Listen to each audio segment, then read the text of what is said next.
WWDC just happened last week. Apple announced iOS 16, their new M2 chip, 2 new laptops, and updates to their Mac, iPad, and Watch operating systems. They started off the keynote with iOS 16. There's a big change coming to the lock screen. They've completely revamped it and made it a lot more customizable. You can even change things like the font and color on your clock. Notifications will roll up from the bottom and won't block off your wallpaper. You can even add widgets on your lock screen. My favorite feature about the lock screen is what they're calling live activities. Think of apps that constantly give you notifications, like the score of a game being updated or your Uber getting closer to arrival. Instead of getting a notification anytime there's a slight change in status, the widget on your lock screen can display any changes in real time. They also have pretty big changes to iMessage coming. Soon, you'll be able to edit messages after sending them, within the first 15 minutes of sending them. You can also choose to completely unsend a message after you send it. Apple chose this event to announce their new M2 chip,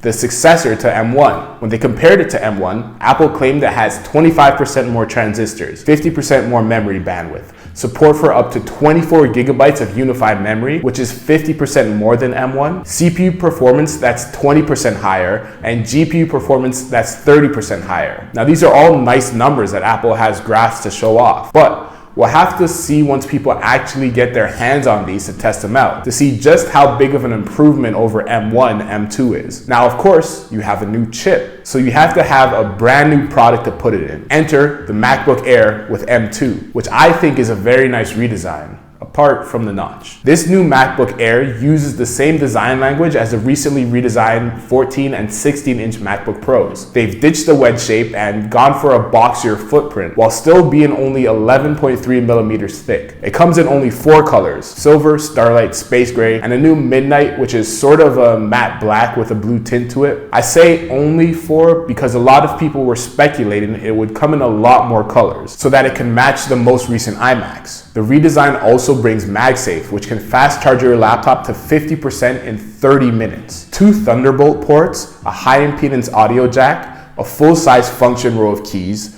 Touch ID, quad speakers, and beamforming microphones. The redesign also brings shrunken down bezels, which gives it a larger 13.6-inch screen, a 1080p webcam, which is housed within a notch.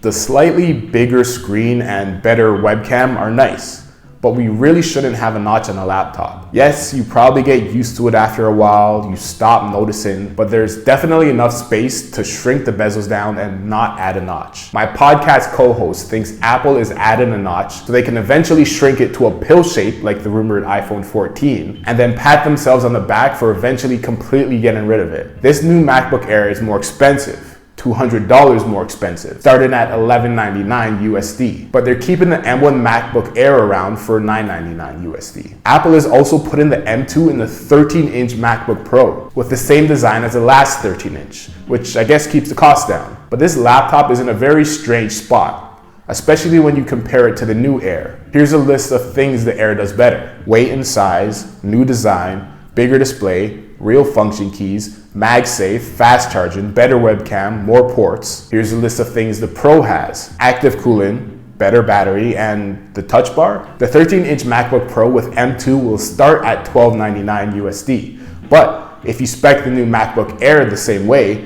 they cost the same price. So if you want the Pro, you would have to be okay giving up all those features for active cooling and the infamous touch bar. Along with new MacBooks, we got the next version of macOS, which will be called macOS Ventura, which comes with a bunch of little tweaks and updates. Some of the more notable ones include making FaceTime handoff easier when switching from your phone to a Mac at home, and an added feature called Continuity Camera, which will allow you to use the main cameras on your iPhone as a webcam for your Mac. You can even use the ultra-wide camera for a top-down shot. Apple has also added a new feature called Stage Manager, which is a new way of multitasking, which honestly doesn't seem that useful on a Mac, but it will definitely be interesting to see on an iPad. Speaking of iPads, we got a preview of iPadOS 16 and that Stage Manager feature. This new feature will finally allow you to resize windows, have overlapping windows, have up to 4 windows open on the screen at once, and you can finally extend your screen to an external display on an iPad,